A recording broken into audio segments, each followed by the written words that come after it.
Au nom du Père qui Papa qui se Kelo, du Fils dit Papa Delungana Kengani, et du Saint-Esprit dit sa divinité Tata Mani.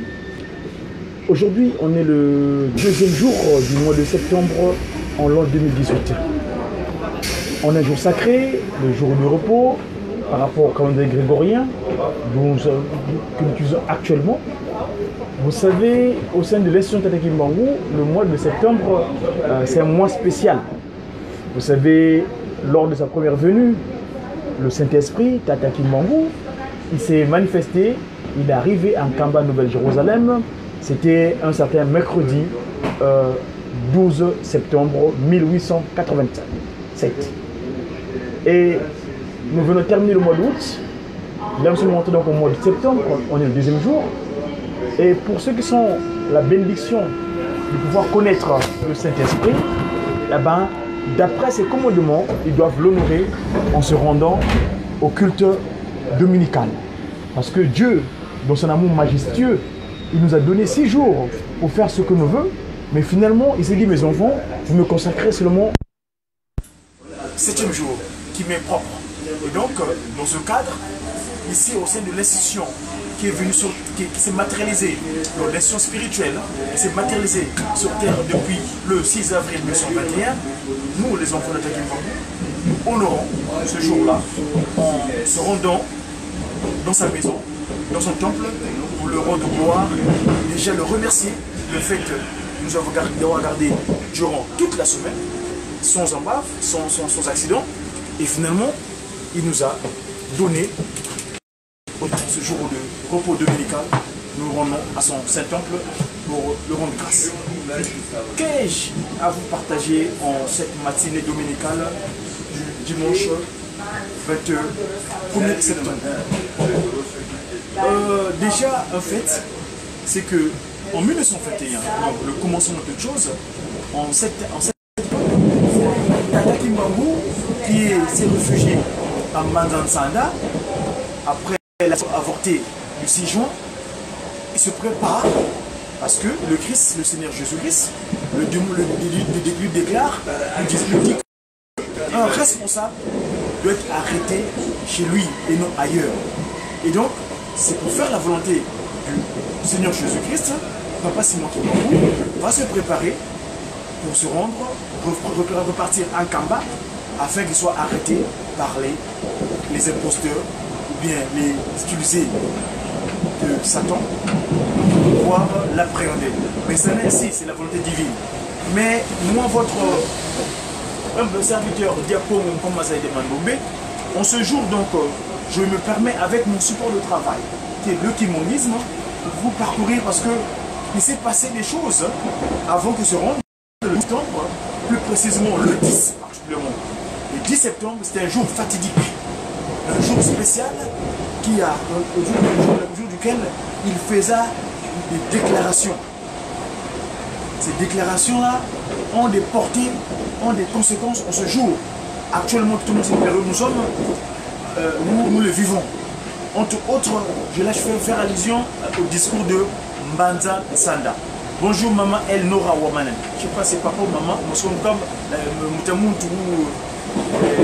monsieur ou madame El Nora Wanani. Ici, que je vais dire, le discours de Mbanza Sanda, je vais dire que dernièrement, je me suis rendu en face du Palais Garnier, là se trouve le square, la statue de Gaulle, le Champs-Élysées, pour aller faire une lecture de ce document-là en face de ce monsieur. Vous savez que quand ils mettent les statues, eux, c'est pas anodin, hein? C'est bien étudié, bien réfléchi, aussi bien dans le cadre spirituel que dans le cadre scientifique. Ici, qu'est-ce que je veux parler de moi ici? Je veux parler, pas de moi, Tata Kimbangu évidemment, moi je suis le serviteur. Alors, il y a une partie de Papa Simon Kimbangu où il évoque les événements que nous vivons actuellement. Vous savez, actuellement, nous avons remarqué que beaucoup de gens quittent l'Afrique dans l'espoir de venir s'installer en Europe. Hier, avec mon frère, papa, Israël, papa pied gauche, comme on l'appelle couramment souvent, on s'est rendu à la place Anaïs Anis pour partager des aliments à manger à nos frères qu'on appelle les immigrés, ceux qui ont quitté l'Afrique par la mer. Ils ont traversé la mer Méditerranée, ils ont pris des risques mortels jusqu'à se réfugier à Paris. Et finalement, arrivés à Paris, ils errent. Ils sont en train d'errer. Je vous explique quelque chose. Nous, actuellement, au Congo, donc c'est le sous-bassement dans les trois Congos, hein, RDC, RC et RA. Le Congo Angola, le Congo Angola. Il se passe des choses. Papa Simo Kimbangu, en Bangansanda, il dit ceci. Là, je livre le livre du ministère, hein, le chapitre 3. Le chapitre 3 plutôt, verset 9. Il dit quoi?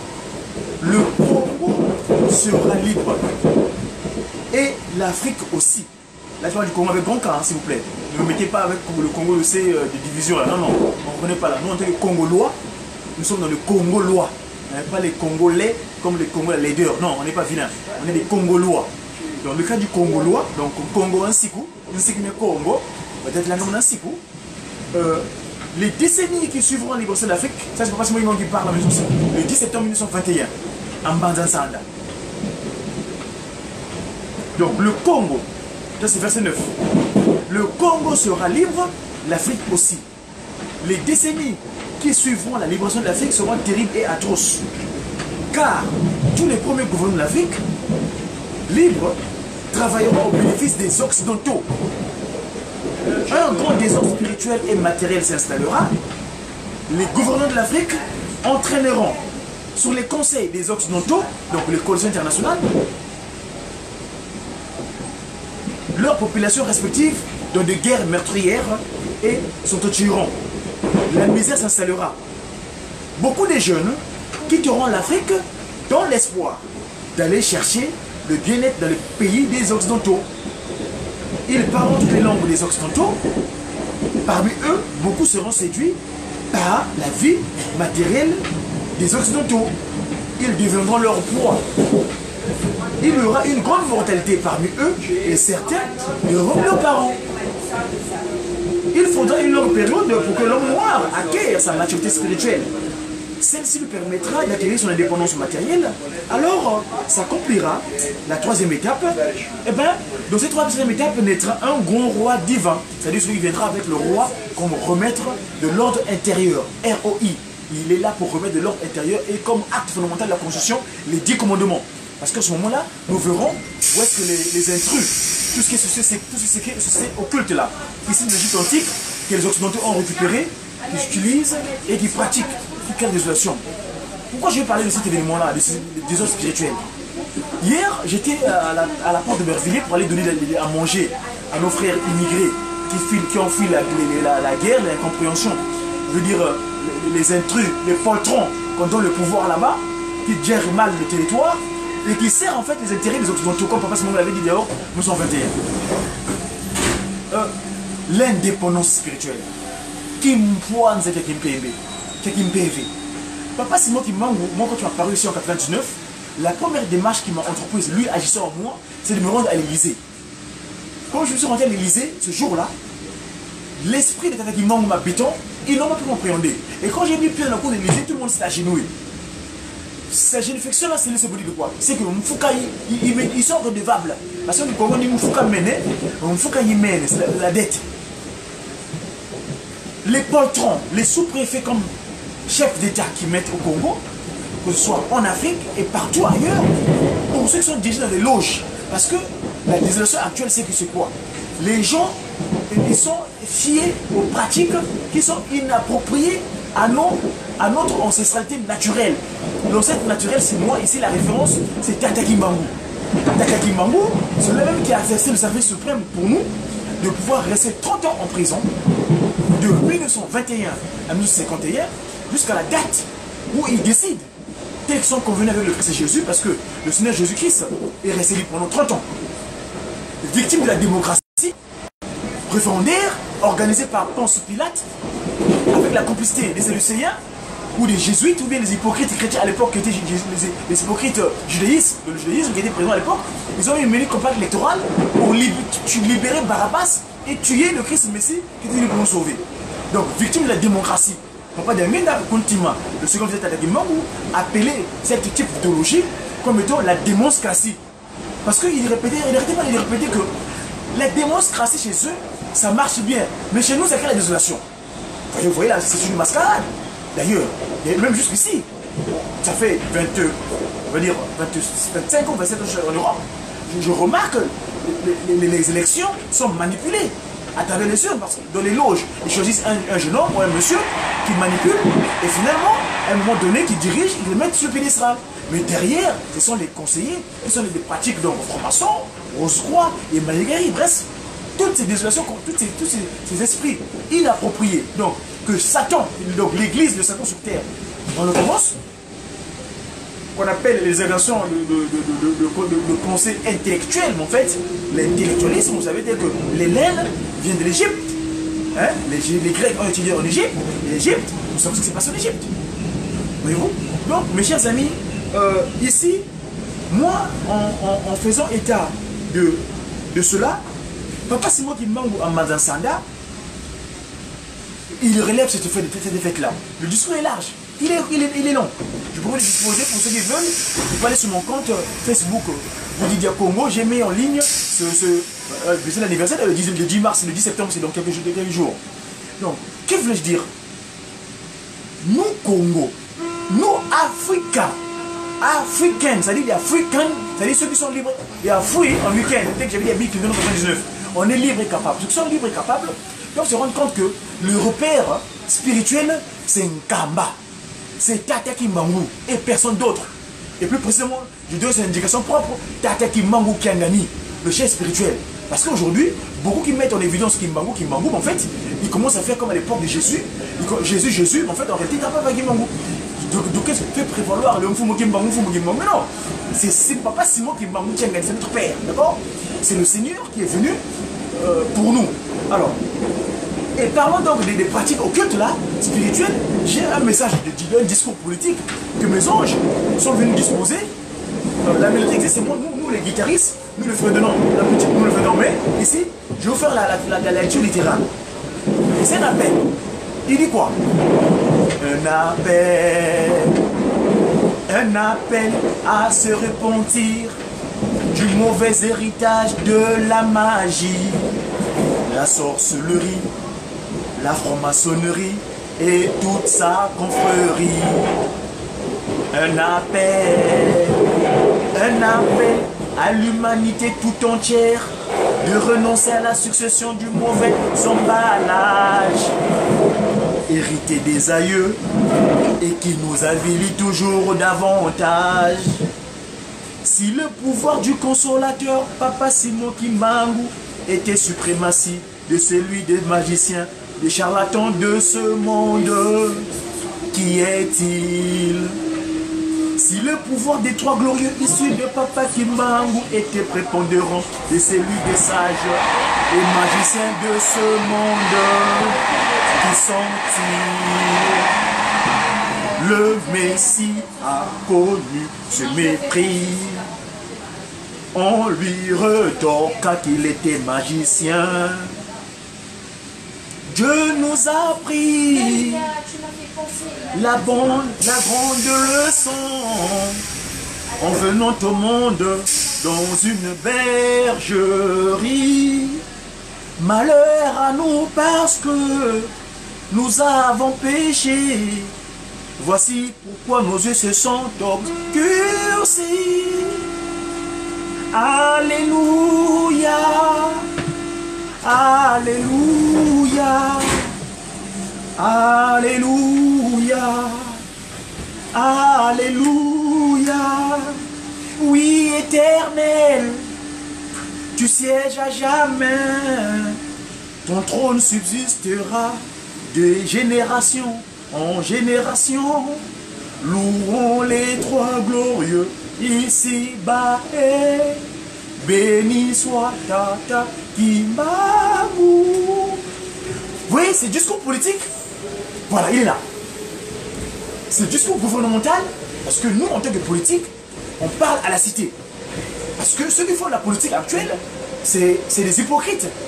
Ils sont guidés par Chétan, Satan, à partir des loges, la franc-maçonnerie, la Rose-Croix, les Maïgari. et toute pratique occulte païenne qui est inappropriée à notre ancestralité qui est Tata Guimaou. D'accord? Donc, ici, nous voulons simplement dire que mes chers compatriotes, mes chers Congo, avec grand K s'il vous plaît, c'est-à-dire que je parle de la RDC, de la RC et le Congo Angola parce que Tata Guimaou dit que ma kuku matatu ma lambanga nzunga Congo. Ma kuku matatu ma moyen kibyo. Yintu Tata Guimaou yimbanza Congo, Angola. Yi vumu kandi yi nzoka lekilanga, il s'avo RD Congo. Et le Congo RC qu'on a mal au mandi, les pieds. Parce que Tata Guimaou est réparti en 3. Je vous ai sorti ce pour. Vous avez sur mon compte tout, regardez. Ceci. Ceci là. Vous voyez ça? Aujourd'hui, Tata Simon Guimaou nous a donné une science qu'on appelle Mandombe. Parce que ça fait un moment, nous étions hésités par une intellectuelle, un savoir issu évidemment des deux aïeux d'Égypte. Mais ces deux aïeux-là avaient mis ce qu'on appelle le Nentopédie, le vipère Nyoka. Hein? Nyoka, tout perdu, à la sur la tête. Et Tata Guimaou, en nous donnant cette science, qui est le Mandombe, c'est-à-dire pour les Noirs, à la main des Noirs, d'ailleurs Noirs, je vous une parenthèse, je vais la fermer. Si à un moment donné on était des négros ou des négritis, objet de peu de valeur, ce n'est plus ainsi. Le 24 décembre au 25 décembre 1992, Tata Guimaou, dans son essence spirituelle, avait organisé une grande cérémonie qui consistait à demander le pardon de l'erreur, de l'égarement de notre ancêtre Kakamouki, autrement appelé Adam. Parce que Kakamouki, de par son épouse, Mankenge, Ève, et le serpent leur parla, comment on dit, Nyokayan Telele, Nyokayan Tele. Et le Telele, dans Tele, la morsure. Le serpent, le mordu, et la mort était devenue sûre. Voyez-vous? Et donc aujourd'hui, nous, en tant que Congo, cette science, nous devons nous l'approprier pour le développement de l'Afrique. Aujourd'hui, vous avez étudié à la Sorbonne, vous avez étudié à Oxford, vous avez étudié, je ne sais pas moi, à USA, bref, au juste à présent, nous remarquons que ça ne nous profite pas. Eux ici, moi, je me souviens quand j'étais en IUT, le major de la promotion, c'était mon binôme. Il s'appelle Romain Saron. En 93 à l'UT de Vesoul, dans la Haute-Zone. Parce que je suis sorti de la promotion en 96, 96. Mais regardez, lui il est parti, il fait ce qu'il fait. Mais moi, en Occident, on est plein ici. Après avoir étudié. Malgré que j'ai passé le test d'un COSA, parce qu'à l'époque je vais travailler à Elf.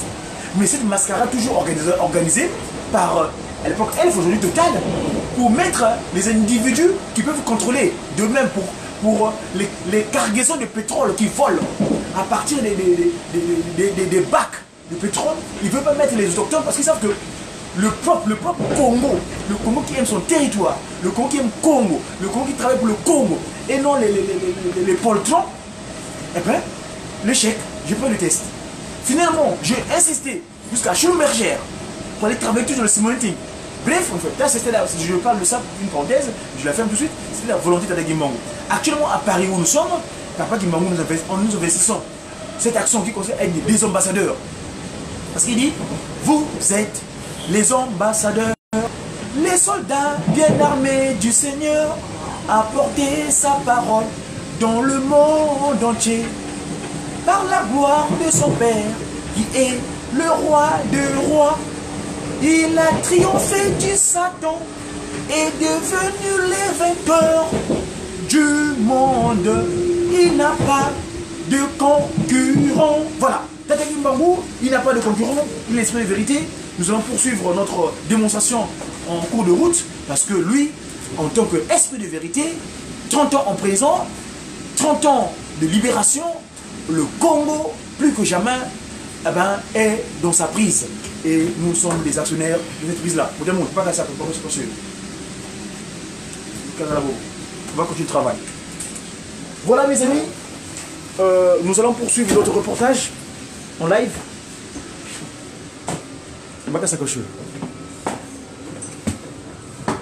Donc, je disais que tantôt que en ce jour spécial,